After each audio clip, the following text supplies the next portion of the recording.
inson taqdirini o'zgartirishi mumkin. Ayniqsa sog'lig'iga bog'liq.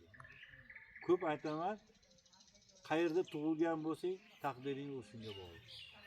Qaysi oilada tug'ilgan bo'lsang, taqdiring o'shunga bog'liq. Agar bir viloyatdan ikkinchi viloyatga o'tsang, taqdiring o'zgaradi. Turmush o'rtog'ingga, kasbingga bog'liq. Lekin taqdirda eng muhim belgilaydigan narsa bu sening sog'lig'ing.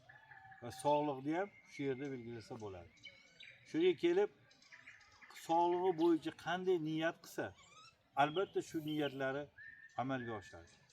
Shuning uchun bu hozirgi fanda kvant mexanikasi yoki kvant fizikasi ham isbotlanyapti va bu mana bu nima deydi, o'zimizni fiziologik, ya'ni hozirgi kunda makrofiziologik nazariyalarda ham isbotladi. Shuning uchun hech qachon o'limga rozi bo'lmang.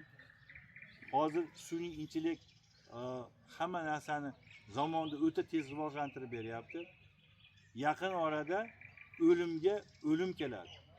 Ya'ni inson xohlagancha yashay oladigan imkoniyatlar tug'iladi. Shuning uchun bir kun umringiz qolgan bo'lsa, uni 2 kun qiling, 2 kunda 20 kun qiling, 20 kunda 2 oy, 2 oyda 2 yil qiling va yashashda davom eting. Bu dunyoda eng qimmat narsa tiriklik va tiriklikdagi qimmat narsa bu sog'lik.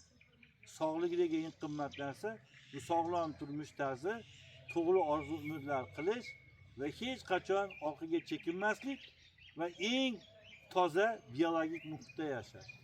Eng toza biologik muhit qayerda? Andijonning toza havosida. Marhamat. Marhamatga marhamat.